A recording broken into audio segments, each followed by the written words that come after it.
a podcast by VisionPoint Marketing. All right. Well, thank you for joining us for today's installment of Rock Enroll, VisionPoint Marketing's podcast about all things enrollment marketing. Joining me today is Tony Poillucci, Creative Director and Vice President at VisionPoint Marketing. And I am, as always, our host, Dana Cruikshank, Senior Strategist and Vice President of Business Development here at VisionPoint. All right, Tony. Well, thank you for joining us today. Let's dive right in. Thanks for having me on, Dana. This is exciting. Apparently, iSpot just did this thing from Cannes, understanding the why behind emotionally charged video ads. They measured attention, what was attention getting, likability, if you liked it, brand recognition, and then like the single best thing they would ask them, what was the best thing, the characters or the whatever else they put in there. But it was kind of cool, because the emotionally charged ads get more attention, they grab your attention, and they're more likable. One of the things that I saw that I've said a lot in like higher ed marketing is like, you've got to walk away remembering who the ad was for, right? Like, I mean, how many times have we seen an ad be like, that was hilarious. And like, wait, who was it for? Right. And it's funny because like Gorilla, did you ever see the Gorilla Glue ads? Like they really have a gorilla. Yes. The anthropomorphic gorilla. Yeah. Right. He comes in and gives them a stick of Gorilla Glue when someone, a couple's trying to fix something. And how can you not like a gorilla? He's not violent or anything, at least. But obviously, like talk about, you're going to recognize that brand, right? So their brand recognition was like 15% above the norm. Likability was 10 or 12% above the norm, that type of thing. Whereas there was like a great ad with Josh Allen, the quarterback from the Bills. And it was like a children's hospital thing. And I'm not even sure, right? Like it was New Era kind of sponsored it. So it was all over the place. And the likability was 22% above the norm. Attention was 15. Like Josh Allen's a super likable guy, it seems like, right? And then brand recognition was 51% below the norm. So it's like people, again, like really like that guy, Josh Allen. Interesting that he's like volunteering for kids, I guess. I don't know. But who the hell was that for? So the hospital basically paid to do a Josh Allen ad. That's what I'm hearing. I think so. Yeah. Whoever paid for it paid for him. He gets some brand recognition for sure. Josh Allen to feel his intense emotional connections. That's amazing. Right. So, that comes up in higher ed all the time, right? Like that's the whole thing about anytime we're creating a campaign, like there's usually a spot during the creation of the campaign where we're like, all right, wait a minute, love this idea, but are people going to know this is for a college, And so we've got to find ways to weave that in without making it look like every other college ad, university ad. So it's interesting you'd mentioned, the power of emotion in higher ed advertising. I have heard you speak on this many times, but we at VisionPoint, you had come up with this concept, which was so strong that others apparently are also utilizing it, which is this most sincerest form of flattery. But you've been talking for years about how most of higher education advertising lives in this thing you call a sea of sameness. Mm-hmm. Tell me a little bit more about the sea of sameness. Like when do you know the sea of sameness when you see it? Yeah, I think we all know it, right? I think anyone like listening to this or anyone's been in higher ed kind of knows the ad campaign structure that's it's got a few components. One is a photograph. The photograph is usually of a student in a classroom in front of a laptop. It's usually if there are multiple students, they're either on campus or there's the perfect balance, the magical mix of different types of people, ages and ethnicities. And then there's a very low concept headline, which is, we are fill in the blank university or something to that effect. And then there's some content somewhere, most likely that speaks to how either affordability or to, some other kind of random benefit, like we're welcoming, supportive, flexible, these types of things, right? Depending on the flavor of higher ed institution that is. And then there's a call to action, apply now type of thing, kind of getting ahead. So they all kind of look the same. You can kind of change out some colors. You can change out the logo, basically just stick a logo on any of those ads and it just becomes any institution's ad essentially. So it doesn't help you stand out. It does not help them. It doesn't tell a story. There's nothing that drags you in. We've got actually slides where we kind of play around with this and show like 50 ads across the board, and you just can't tell one from another, right? And that's not where you want to be, especially these days. Things are busy. We're all looking at our phone. Dana, you mentioned the stat about how we each scroll the length of the Statue of Liberty every day on our phone. You said that a couple of years ago, I think. I love that. It's probably the length of something much taller nowadays, right? Yeah, I'm sure we're stat probably up to like Empire State Building height now, just for New York landmarks. Keep that going. But two or three of them, right. So I mean, we're bombarded by things every day, and I think for some reason, and I think I know the reason. So for many, many years, higher ed or institutions of higher education didn't really need to be all that aggressive. Aggressive is probably the wrong word, but it wasn't the most competitive landscape, right? You had your kind of top tier institutions, you had your mid-tier institutions, but you kind of start up a college, people start signing up, people start applying across the board. Those are the way good old days, right? Like that was a long time ago. And for some reason, higher ed's been really slow to adopt that competitive mindset. And when we talk about competition, it's not being aggressive toward your neighbor, right, or to your competition. It's really just finding your authentic story and standing out amid that sea of sameness. So, that's kind of where we sit on that here at VisionPoint and some other agencies that we respect and know.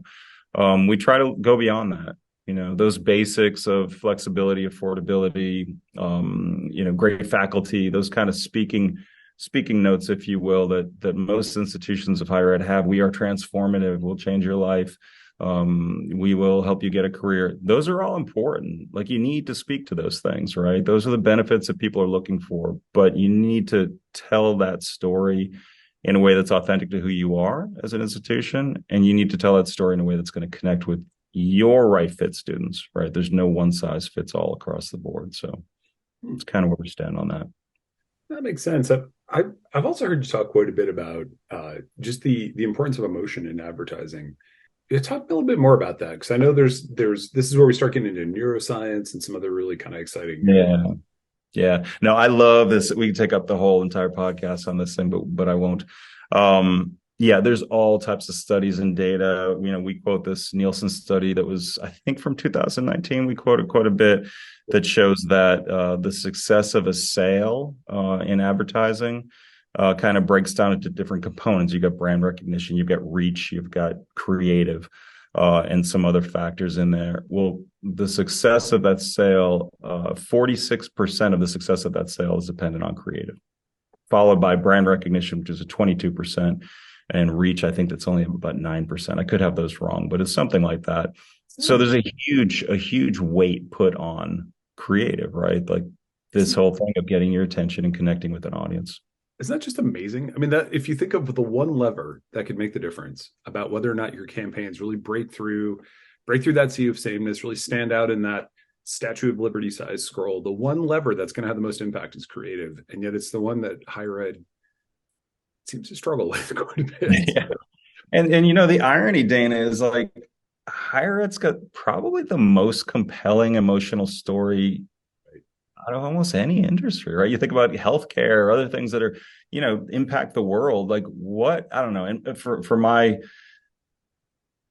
in my opinion, higher ed has a profoundly, incredibly strong impact on the lives of the people that it touches across the board, and society and the economy and everything else. Like this is a powerful story. It's an emotional story. And yet we're falling into the sea of sameness, right? We're kind of dialing in those ads. And, you and I think, Dana, were talking last week or the week before about stealth applicants in higher ed, the rise of stealth applicants over the past decade or so, right? So they're not filling out the contact information. They're not, kind of giving you their information. So you're having institutions are having a hard time tracking them down. Well, I kind of attribute, at least, one of the attributions of that, I think, is because of this kind of sea of sameness in marketing and in the creative.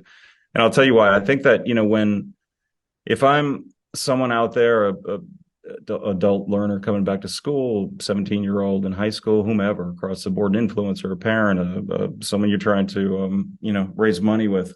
And I see a campaign. I see materials that are out there in the world trying to speak to me, and they're inauthentic. They don't really speak to me. I kind of feel like you're dialing it in. I kind of feel like you don't really care about me. I kind of feel like that if you really did care about me and you really wanted me to trust you, right? It comes down to trust. If you're going to give your information to anyone, you need to make sure that you trust that institution or individual or whomever. Like you'd put some effort into it. You know what I mean? You'd say something that resonates with me as an individual, not my demographic, not my general, not that I am an adult learner, not that I am a 17-year-old, right? You would say something that would get my attention. You would kind of work at it. You would say something that makes me feel like I have a connection with you. And when you have a connection with someone or an institution, you are much more likely to give them your information, to reach out, to make a phone call. These are people I can trust. I can give them a call and, they get me. So let's have a little conversation. So I know that's not the only factor, right? There's all types of things in technology and the web and everything else that have led to this increase in stealth applicants, which will continue to increase. But I think that is a factor. I think the creative execution of campaigns is a factor. And, and speaking of campaigns, it's funny too, we've been doing this at VisionPoint for 22 plus years now. Got some history here. So, yeah. And it's funny, back in the earlier days, brand was the dirty word, right? You go into even a business school, you go into a business school and talk to the dean. We don't want to talk about brand. We don't talk about brand around here. It's kind of this kind of taboo word, right? I think that's kind of fallen away, which is nice. You do see a lot going on in brand and have seen a lot going on in brand over the past at least decade, maybe a little bit more, but these kind of big anthem videos, right? These statements, these taglines have come out, all types of things around the focus more around brand. But now that's kind of tamped down a little bit, I think the new dirty word is campaigning or advertising, right? Yes. People think about advertising. We're almost there. Yeah. It's almost broken. It's also funny too, because I remember 15 years ago in higher ed, no president was ever supposed to say that they cared about rankings, even though they did. Oh, believe me, they did. Know this for a fact. They absolutely did. So did a lot of folks but you were supposed to say, oh, well, we don't care about these rankings things anymore. And in the last 5 to 10 years, presidents, boards come out and say like, oh no, rankings are very important to us, because they're important to the audience as well. I think you've really hit it on the head I'm starting to see that kind of awakening finally happening of like, oh, how we advertise actually really matters. And we should think about this now. I mean, a lot of institutions got there already, but yeah, it does seem like there's an awakening now about advertising campaigns for sure. I think so too. And I think it's understandable, right? I think that one of the things I love about our team at VisionPoint is that we have a lot of people like you, Dan, who have worked in higher ed before, right? Obviously not all of us. A lot of us, like myself, have come from different backgrounds and different industries, but there's that empathy that comes with, we have conversations with someone like you, someone like Matt Walters, someone like whomever else has worked in an institution of higher ed. It gives you a better understanding, at least it gives me a better understanding of, let's remember that these are real people. So yes, we are trying to achieve enrollment goals, different type of business goals, things that will impress the president or chancellor or dean or whoever the leadership is. But at the end of the day, a big part of our job is to help these people have an easier time at doing what they're doing, right? Like they are understaffed, especially now. This industry is in a state of disruption. It's easy for someone like me or an agency or a creative director or someone in a creative department in an agency. It's easy for us to kind of say, well, why won't they just take a risk? Why won't they just, kind of go with us on this? We know it's going to work. We think it's going to work. Well, you might, you might not. And we always have to remember that these people are sitting there and they've got to report to their bosses. They've got to prove things out as well, that we don't want to make their lives more difficult. So I think, one of the things I love about our team too, and our approach, is that we keep that in mind. Right. And a lot of people have asked me about, what should we look for when we're hiring a creative agency or an ad agency or something to that effect. And There are a number of things, but I think the number one is hire someone you can trust, right? And that's a big, broad statement. So what does that mean? I think the trust comes in lots of factors, but for me, I don't think you should focus on the first thing you should not focus on. Let's just say that is even quality of work. Oh, I really love how that looks, right? Oh, they did this campaign and wasn't that video amazing? That's great. Don't get me wrong. We do amazing award-winning stuff here. We're super proud of it from that perspective. But the main kind of criteria, I think, in that realm of trust should be, have they gotten results? Can they point at that great video that they did or that great campaign that won all those awards? Can we point at that and prove out that we actually got measurable results? Once that thing launched, we can attribute this stuff to that campaign. And if they can do that over and over, like we can at VisionPoint, I'm very proud to say, then you can start to have a little trust, right? And those lines of communication start to smooth out a little bit. You're more willing to go along with them in the process, I think. And I think a lot of that comes from the fact that if you're getting results with your creative, with your ad campaigns and everything else, you probably know that it's not about just the creative. I know we just kind of talked about how important creative is, and it is very important, but we've got a wonderful team of people who place media and do analytics and measure and all. That's a whole other podcast, I'm sure, or three. But you've got to have the right team in place. So if they are doing wonderful work that gets people's attention, that's emotional, then you can start to trust them, right? And so that's number one. I think number two, this rolls into number two. Once you can trust somebody, once they can prove that they've gotten results, and that they're going to make your lives easier, they're good to work with, all that type of stuff, that they're strategic in their thinking, they're not just doing this for the awards or for their own ego, then you can start to try new things, right? It kind of opens things up a little bit, right? Again, it's easy for a creative to kind of go into a situation where, let's face it, they're going to walk away in a year or so, maybe a few years, maybe 6 months. They're not going to be there anymore, right? So we are essentially leaving the work that we do with our client partners for the foreseeable future. And it's a reflection on them as individuals and as a team and as an institution as well. So that's really important. I think really respecting that is important. And then that kind of, like I said, opens up, all right, well, let's take some risks here. Let's try something new. Let's be open to something new. That's number two.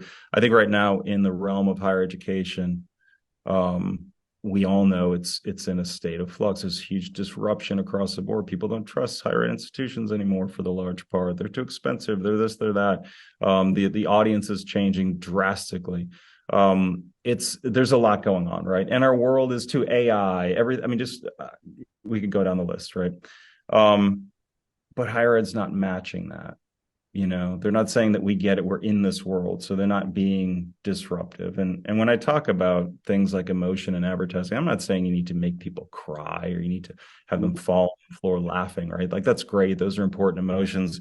But you do just need to make a connection that way through those emotions, I'm glad you brought up the emotion piece again, because, it stuns me sometimes. I'll see a lot of ads, sometimes usually produced in-house. You think of things like a halftime ad and so forth, and it's really, they'll show a vision of an institution, usually a campus tour. Drone shots are now $50 an hour, and so just amazing. And I always feel like the mistake they're making there, and they're beautiful, right? Their production's really well done, no matter who's doing them. Very high concept work, but I always feel like the central mistake they always make is trying to make the hero of that story that's being told in the video about the institution, of like, look how amazing we are, instead of making an emotional connection to the prospective student that says, hey, what is your story? You are the center of this story, and we're somewhere along the lines. I hate to bring up this example because it's the University of Phoenix. I know a lot of folks listening here have probably lost some enrollments to them over the years, probably have their own thoughts about their business model and so forth. But they did an ad campaign about 4 or 5 years ago, centered around a single mom who was working at a grocery store, and her son is reading a storybook about a dragon that protects her family and a dragon that protects her whole village and so forth. And we see her making this progression journey from single mom working at a grocery store to being a student to then being the manager of the grocery store and so forth. And just a really powerful story that put the learner in the middle of it and so forth. That's why they're so successful. Roping in those prospects at that point, just that ability to connect on so many levels of her story, not saying how wonderful you are, is really kind of the key there. You got it, Dana. I mean, that is so important. People want to see themselves in their futures. They want to see themselves in the story. And it's not as easy as just kind of saying, you will be successful. You will get a job in 6 months after this training. You will be a new person in 4 years after you get your bachelor's degree. It's really kind of letting them see themselves in the now, right? Like we've found a lot in our studies and in our research too, that adult learners are a bit different, but younger traditional students, the 17-year-olds, the high schoolers, that type of thing, they're not thinking that far out in the future. My son just graduated from university. My daughter's going into her second year, so I can attest to this. As brilliant and thoughtful as my children are, at least I like to think they are. They're not, they're kind of in it for what's right in front of them, and that's okay, right? But understanding that mindset is really important. So, but putting them in the middle of that story, right, is what it's all about. They are the hero, to your point. They are the hero of that story. They're the hero of their own story. And it's hugely important. It's great to know that you're going to go to a school that has a rock climbing wall and great drone footage of the football field and, cheering fans. And I'm kind of joking around with that because it's just done so much. But to be honest, we've done that too. And it's really important for students to see that as well. But that can't be everything, right? They need to see themselves in that place, in that institution. It's like advertising 101, right? Put the audience at the center of your story. It's interesting as well. You mentioned this about adult learners being kind of a separate thing. One of the things that we've been seeing on the strategy side of the house here at VisionPoint is that when we look at particularly community colleges, graduate programs, a lot of public 4-year institutional, regional public 4 years, those sort of types of institutions, it seems like their competition today isn't so much from other institutions. It really is against the decision to go to college at all. Do I even pursue an education at all? And if I'm going to do that, do I pursue it through a traditional institution? I'm wondering if you have some thoughts about, what does it take in terms of creative messaging, other areas? Like how is that a different mindset? How do you approach a campaign differently with that in mind? Yeah, it's tough, man. I mean, it's like I said, our society's in an odd state of flux, and there's a lot of misinformation and distrust and all that type of stuff. So when someone is, and a lot of that distrust comes in the form of, it's pointed at institutions, right? So government institutions of higher education, that type of thing. Not a lot of trust in those places these days. So when that's the case, and you've got someone who's working a job they're not happy in, they're 37 years old, they've got a family that they need to take care of, and they are looking at an option of, all right, do I spend a year, 2 years, however many years getting an education so I can get to that next level, or do I just go get this other job that's going to make me more money and it's immediate and I can have that tomorrow? Like, what a tough sell, right? I think going back to the whole emotion thing, like you need to understand that that's their mindset. And so you really need to make a strong case for investing that time. And part of that's being honest with them, right? It is going to be an investment in time, right? Part of that's also letting them know that you're going to be there for them. I think that's a really big factor in decision-making with the adult audience. And we've done lots and lots of work with adult audiences over the years. Very familiar with them. I'm like an underdog type of guy, and I just love that mentality. Love the 2-year schools around our country. Love all of them, but like there's just a little spot in my heart for that story. So letting them know you're going to be there for them, that they can do this, right? So and that's where like telling your story in a compelling way comes through. So you mentioned the Phoenix ads, University of Phoenix ads. You're right. They've got a very talented in-house team coming up with these great ads, commercials, these 30-second spots, left and right. And I think what people tend to do is they say, oh, well, yeah, they had $500,000 to spend on that. Of course it's good. I'm not going to swear in your podcast, but that's kind of, you know what, BS. Yeah. Fuck it. Malarkey. So, Bullshit, right? It's bullshit. right. It's a load of crap, right? So yes, the budgets help. We would love to have huge budgets left and right. You can do so much with them, but you still need an idea. You still need the basic idea. And if you look at some of their spots, they are well produced. They're highly produced. They've got skilled actors. They've got great music. They've got wonderful lighting. You can tell the directors are doing wonderful jobs.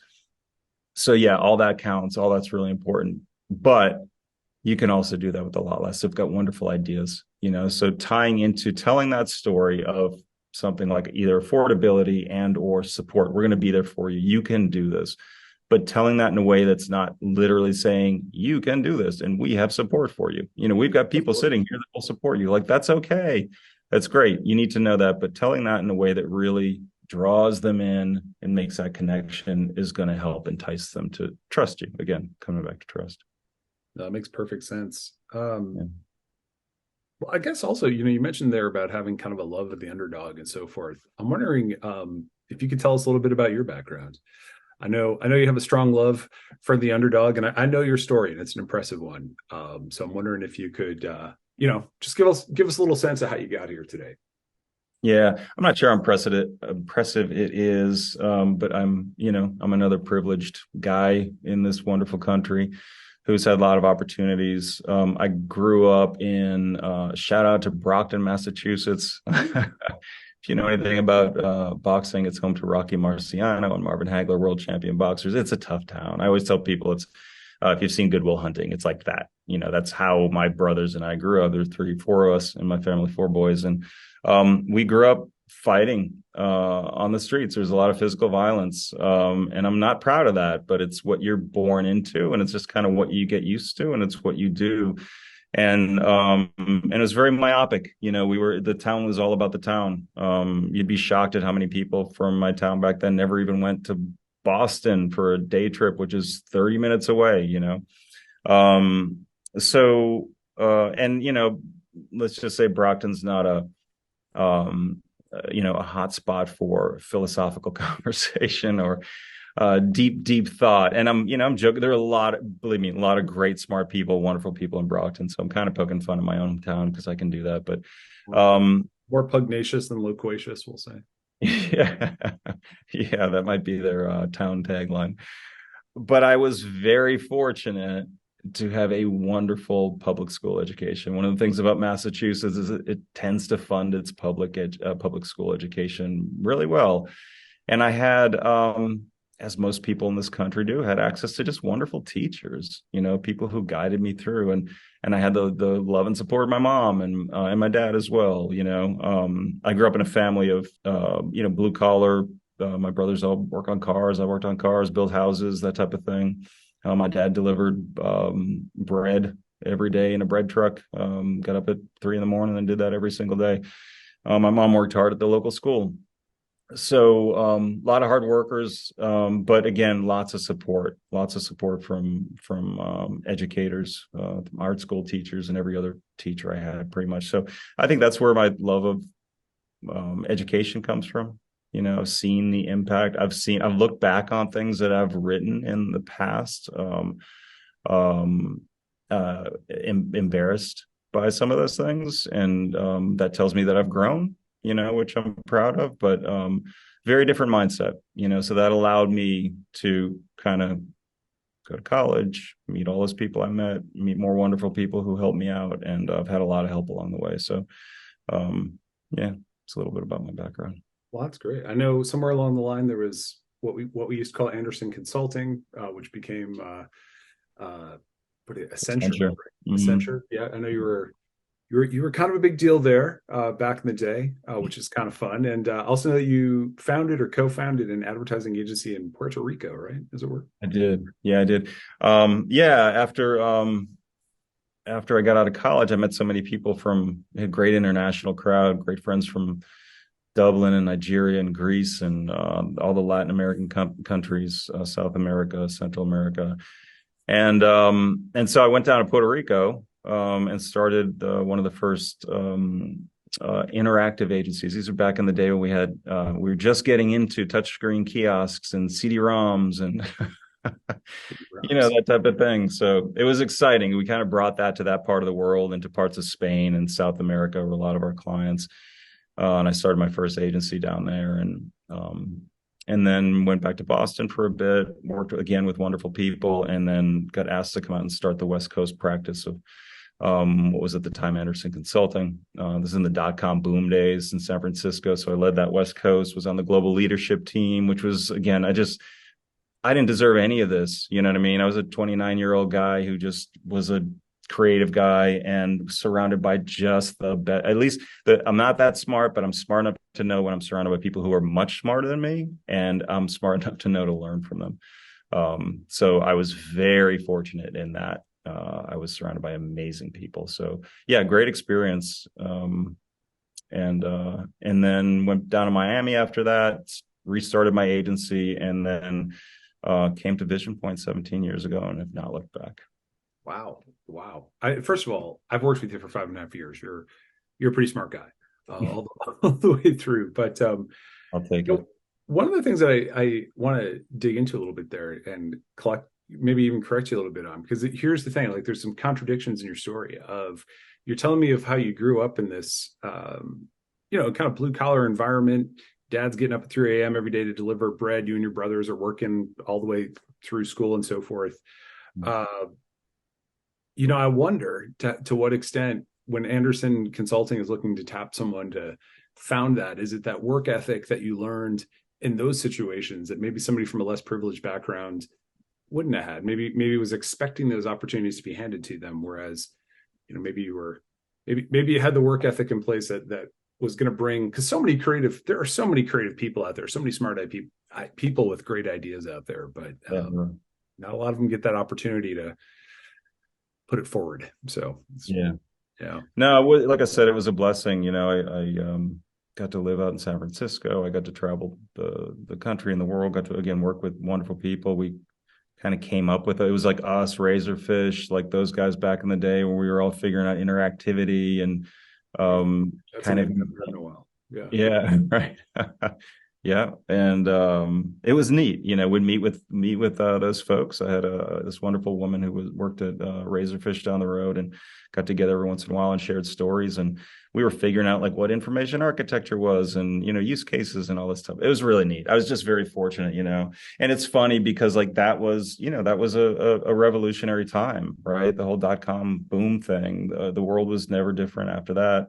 Then the iPhone was another one. And I feel like we're in it again. AI, right? It's just, I feel like we've just been living in these moments of flux of, technological, are they advancements? I don't know. We'll find out one way or another, but yeah, it's really exciting. It's exciting just to kind of sit back and be part of it and learn from it. So yeah, very fortunate. You've been working in higher ed for almost 2 decades now. You've been a creative professional for even longer than that. So I got to ask, if you could have kind of a dream project where the answer was always yes, and anything was possible, what would be one of your dream projects in higher ed right now? Well, first of all, I wouldn't want the answer to always be yes. I think there's a real power to limitations in the creative world. I think there's, because it's what we do is problem solving, right? It's not decoration. It's not making things sound really kind of cool. It's problem solving. So without those problems to overcome, it's not as fun. It can be beautiful and highly produced, like we were talking about before, but it's not as interesting, I think. We did a project a year or two ago, last year, I think, and had this whole philosophy about just how the obstacle is the way, right? There's this whole philosophy about how the obstacle is the way. And I think it ties back into the Stoics or something like that, right? All the Ryan Holiday stuff that's been out there for a while. But, looking at like, okay, we're having a hard time getting past this thing. Let's dig in and figure that out. It's almost like the whole elephant in the room thing, right? Like, I don't think that comes up enough. I don't think people blatantly address, and I'm not saying, I believe in being direct and straightforward. That doesn't mean you have to be rude. You can do that nicely. You can do that and should do that with respect, right? So it's not like kind of being brash or calling something out, but it's giving a nod to the fact that, yeah, universities are expensive, and even some community colleges, there's an affordability issue going on. Maybe we haven't done the best job at X, Y, or Z. That's okay. So I think throwing out ideas like that are usually when I start to get pushback from clients, but having those conversations and knowing how to disagree in a way that's not confrontational, that's having just a good old fashioned disagreement where you're expressing two sides of a story, always leads to the best thing. So that doesn't answer your question, but I think that with that in context, I really think that having any project where the appetite for matching the disruption in higher ed in this moment in time, I think is really important, and that means telling your audience that what's going on today, that you're prepared for what's coming tomorrow, that you're using things and methods to get to them in certain ways, right? We all tend to kind of say, okay, well, this ad campaign is going to have your search, it's going to have some display ads, it's going to have X, Y, and Z, right? Kind of a starter set of media. Well, some of the most influential and successful things that we've done have come when we've flipped that script. We've done user generated content, or we've done stuff on when social media was kind of breaking to tie into that. And AI right now, there's a new a new Marvel, one of these million Marvel universe things, series with Samuel Jackson. I can't remember the name, but it's good. It's actually good. I saw it the other day with my daughter. Do you know what I'm talking about? Fury. I know his character's Nick Fury. Is that it? Or he is Nick Fury. Yeah, it's like a series. It's at least the first. I mean, it is amazing, right? There were like something like 2,000 characters that Disney bought when they bought the Marvel verse, and I think we're going to get a show or a movie about all of them before this thing's over. But I think so too. I think they're working hard on it. But the opening credits got a lot of attention because they were created with AI. So it was a little bit controversial, and you can see like they've got these, there's a image of it's not video. I mean, it's motion, but it's kind of more like stop animation stuff, stop motion animation.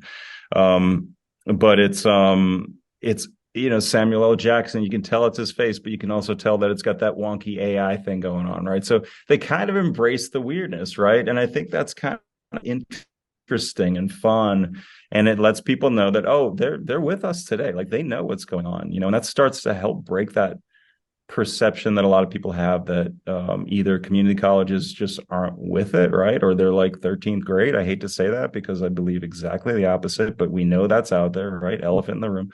Or that your 4-year institution is staid and stodgy and doesn't get us, so like really digging into like what's in the zeitgeist in a strategic way. I think that's really kind of where that sweet spot is, making sure you're still achieving goals. You're not doing this for the awards, all that type of stuff. That was great. Thank you. Appreciate you having me on. It's fun. Yeah, of course.